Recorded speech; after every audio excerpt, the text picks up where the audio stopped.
মাসকল, ভণ্টিসকল, ভাই বন্ধুসকল, মোৰ ছাত্ৰসকল, যোৱাকালি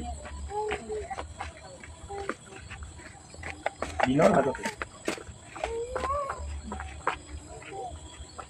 আমাৰ মাজৰ পৰা আঁতৰি গৈছে আমাৰ অতিকে মৰমৰ, অতিকে আদৰৰ হীৰামণি, হীৰা বুলি ক'লেও কমকৈ কোৱা হয়। আজি আমাৰ মাজত নাই। তেওঁক শ্ৰদ্ধাঞ্জলি জনোৱাৰ কাৰণে আমি আজি আটাই ইয়াত লগ হৈছোঁ। প্ৰথমে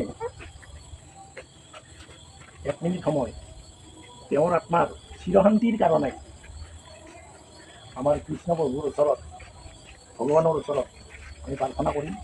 তাৰপিছতে মই দুআষাৰ ক'ম আৰু তাৰপিছত আটাইয়ে এজন এজনকৈ পুষ্পাঞ্জলি প্ৰদান কৰিম।